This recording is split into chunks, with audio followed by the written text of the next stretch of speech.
This video is sponsored by Kittle.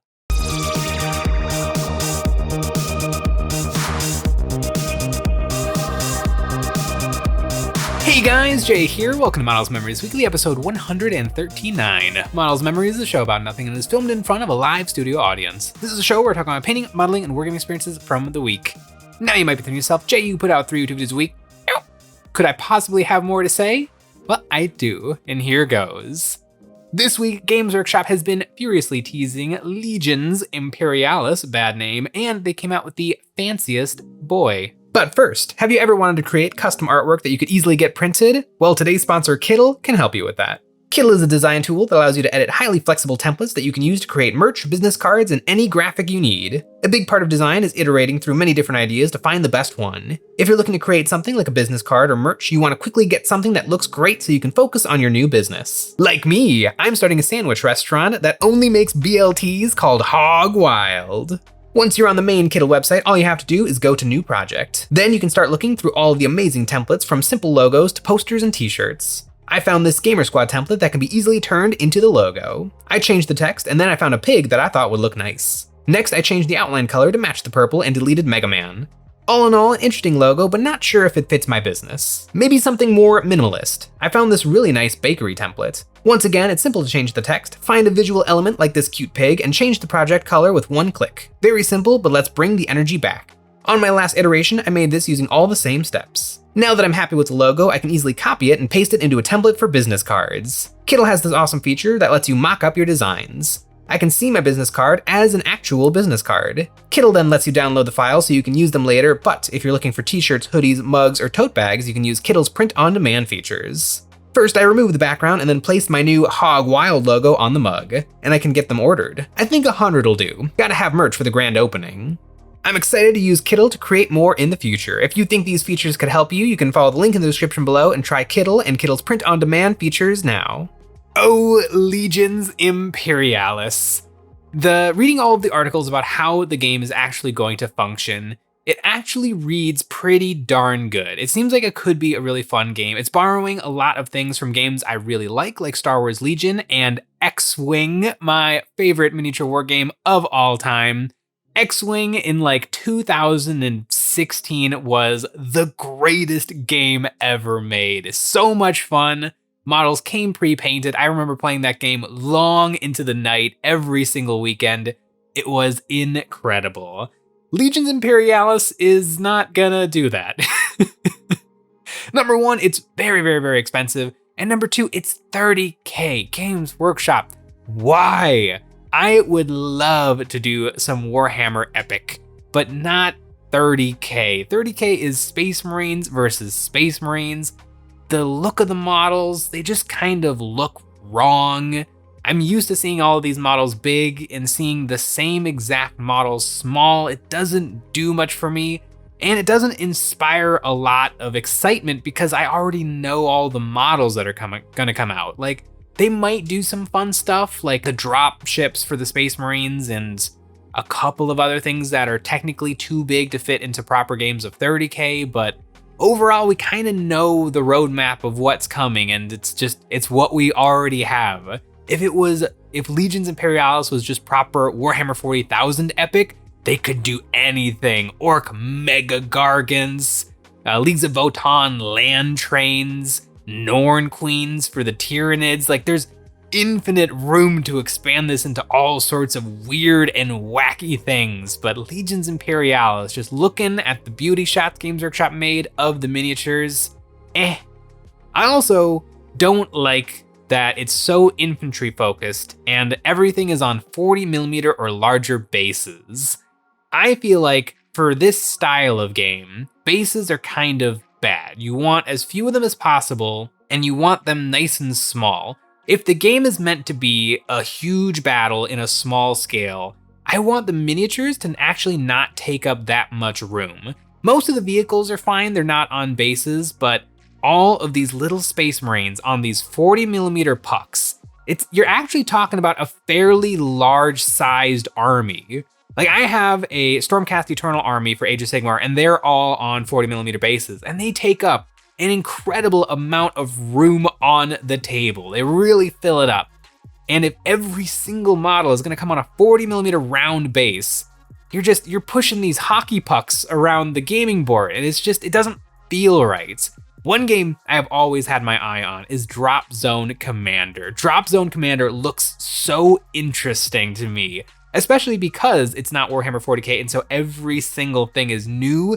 You got the super weird Sheltari, like these coral reef looking ships. You've got the Scourge, these weird bio-organic Giger-esque monstrosities. You've got the plucky Resistance. You've got all of these like never before seen things that would all be brand new to me, and very, very light on infantry. In fact, it's all about drop ships, which is probably why it's called Drop Zone Commander. The board kind of starts with nothing, and you have to bring in all of your tanks and your infantry and drop them off and move them around and destroy buildings. And the board actually just becomes a battlefield, as opposed to I set up all my guys, you set up all your guys, and we march them at each other. Just doesn't feel right. My worry was that it was just going to be 40k but in a smaller scale. It definitely looks like it's not. There's a bunch of things that really excite me. The order phase, where you actually decide what everything is going to do beforehand. You secretly decide that on tokens, and then you flip them at the start of the round, and then it alternates activation. I think the game could actually play really, really well. I'm definitely going to be trying this out in Tabletop Simulator. Not really super interested in the giant box. It's 30k, and I could be down for some 30k. I really like the word bearers. I think they're neat. Maybe a little Sons of Horus too, who knows, but man, do I want some teeny tiny little Tyranids and some teeny tiny little orcs. I could even do some teeny tiny little Eldar, because I do kind of like the Eldar vehicles, and if I could only have Eldar vehicles, that would be pretty rad. We actually put out a poll about Legions Imperialis, asking you guys what you thought of the game. Are you definitely gonna get that big old starter set? Are you not gonna get the big starter set? Are you waiting to see if you should get the big starter set? Or who cares about Legions Imperialis? And we got 6,000 votes, and the numbers are in. 7% of people who responded to the poll are for sure getting the new big box. 21% are not getting a large set, and 17% of people are waiting to get a copy until later. And by a landslide, with 56% of the vote, who cares about Legions Imperialis? And I don't know if that says a lot, because probably the number of people who would actually see that poll and be like, oh, who cares about Legion Imperialis? Click. Like, I think that a lot of that happens. But it just seems like this game is not gripping the world of wargaming like Games Workshop probably hopes or thought it might. It reminds me a little bit of Old World. Old World also feels a little bit of a risk, or a little bit like a cash grab. They're like, oh, Total War Warhammer is like the most popular game ever. Let's just yank our old game back from the dead and put it out and make some slight alterations. Legions Imperialis, it's frustrating. It's probably going to be a pretty darn good game on launch. It's probably going to be fine. The models are painting a whole bunch of little baby dreadnoughts. The dreadnoughts are kind of cool, but also the vehicles, like the Knights and the Titans, are kind of big models. And that's another problem. Like, if it is supposed to be a tiny little scale, I want everything to fit in a lunchbox. I want everything to be little. And it doesn't feel little if a Warlord Titan, which is a normal thing that you might bring in the game, is as big as an Imperial Knight. One of the biggest miniatures ever to be made for any miniature war game. Again, Drop Zone Commander. You got this gigantic force of models. They're all pretty darn small. They don't take up a lot of room.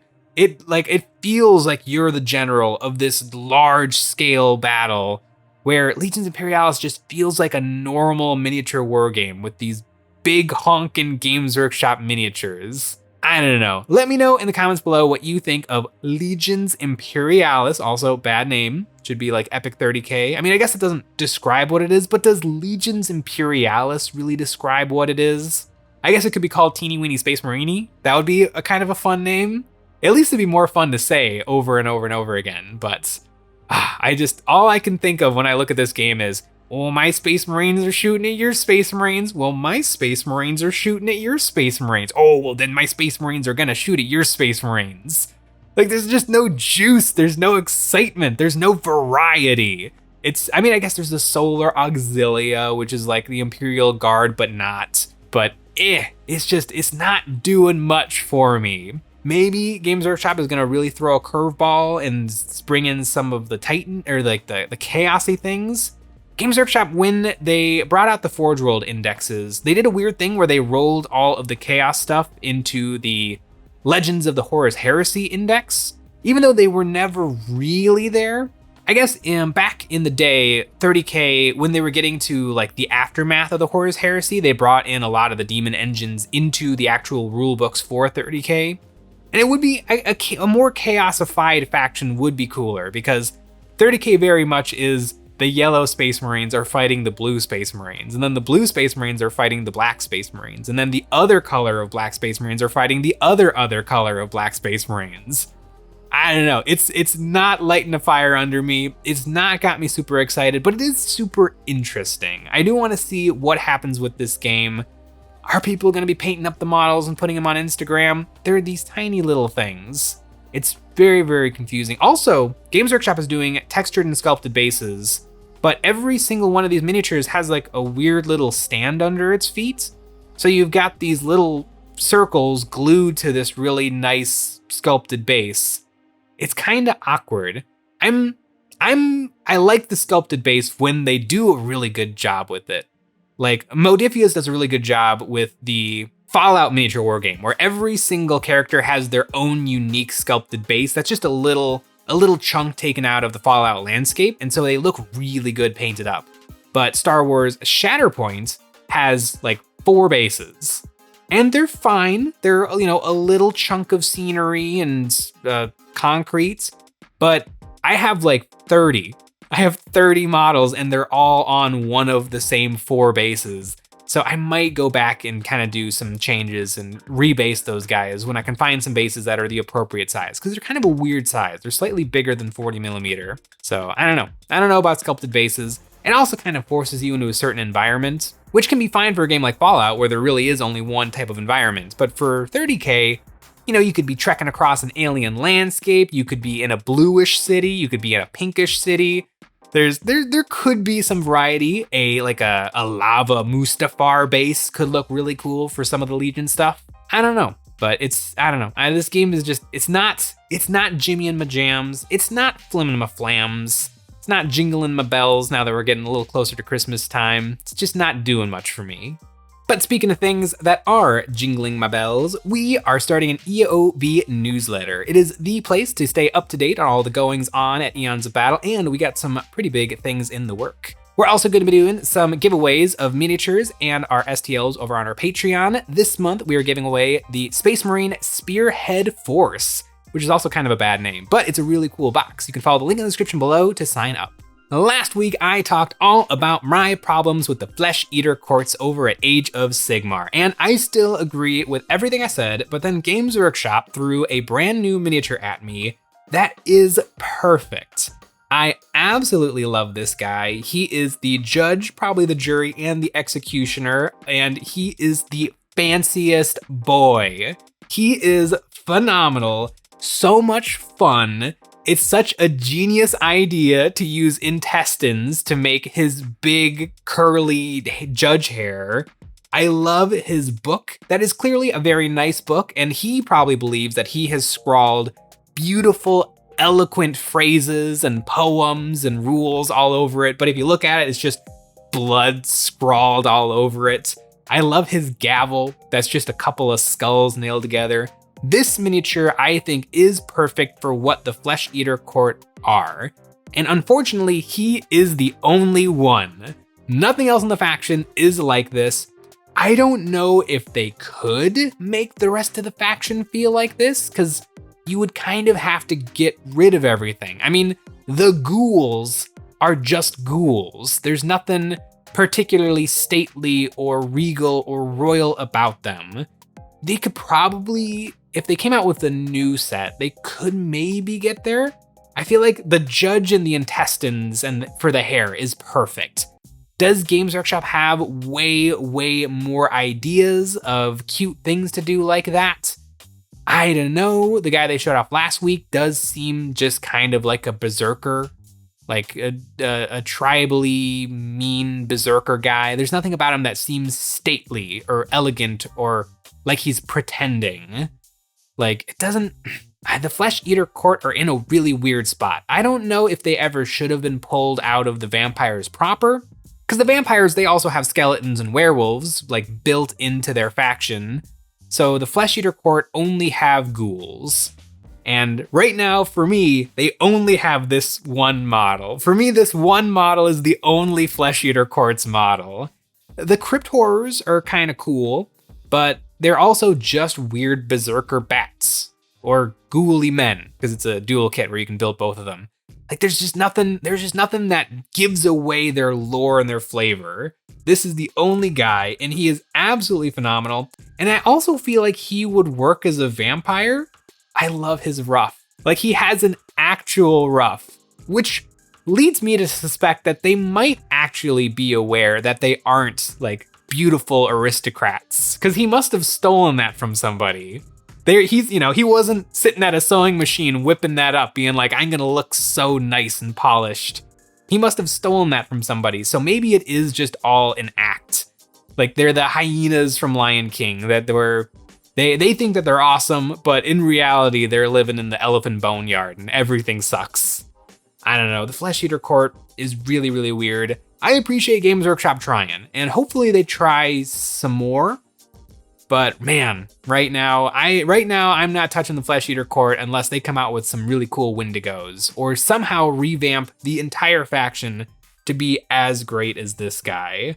I would love to know what he thinks he wrote in that book. I bet it's really good. He probably wrote some really good laws and rules down. And then he's got his gavel. Just order in the court. Order in the court. All of you ghouls have to listen up. We're gonna go mess with some Stormcast or some Cities of Sigmar or whatever. I guess, does anyone fight the Idoneth Deepkin? Because no one else can go in the water, really. So I guess the Idoneth Deepkin just come up onto land, and that's the only way that they can actually interact with the other factions in Age of Sigmar. I need to read some more of the books because the only ones I've read mostly focus on the Stormcast, so the Idoneth. Also the Idoneth, I like the Idoneth a lot, but not their actual minis. Man, Age of Sigmar, I like Age of Sigmar a lot. It is in a little bit of a weird spot. I wonder if this Games Workshop bringing on way more people to handle all of these new games, because now they've got Old World coming back, and they do have this old and established lore to fall back on with Old World. But are there going to be new teams to work on these games so that they all kind of stay pristine and stay current and nice? Because Games Workshop's release schedule is pretty darn hectic. Who knows if next week we're going to see another ghoul boy coming to the ranks of the Flesh Eater Courts, but I don't know. This model is really doing it for me, but the faction overall really is not. And speaking of have not, I have not finished a miniature in about 3 weeks, and I'm starting to get itchy. Like, it's been really weird. I have been painting like an absolute fiend, but for some reason, I have not gotten a single miniature done. And it might mean that I'm working on a very large project that some of you may know what it is, but man, oh man, we're getting towards the end of the year, and I keep a spreadsheet of every miniature that I paint through the course of the year. And I'm trying to, like, I just want to beat my number from last year. There's no point, there's no reason I have to. But I'm at the high 400s. I'd love to crack 500 before the end of the year. So I have got to paint even harder. I got to push through, and so that I can just like whip out some kill teams, bump up my numbers a little bit, and end the year really strong. But you know what's always strong? That's right, our Patreon. Over there, we have a new STL set every single month. This month, we have the Shipping Hub, a humongous terrain set full of humongous things like a gigantic crane, functional shipping containers, elevators, and stairs. We also make extra episodes of Eons of Battle every single week where we take a look at our viewers' miniatures and give some ideas and critiques of how to improve their painting, and we have a tier where you can get your name on one of my Black Templar Space Marines and you can join the crusade against Sean. Because one day I will defeat Sean in a game of Warhammer 40k, and I will defeat his guard. Currently, I'm like 0 for 25 games, but I'm going to get there. I am going to defeat Sean. Maybe when we play Legions Imperialis, it'll turn out that that's my game, and I will always win, but somehow I doubt it. Thanks for watching.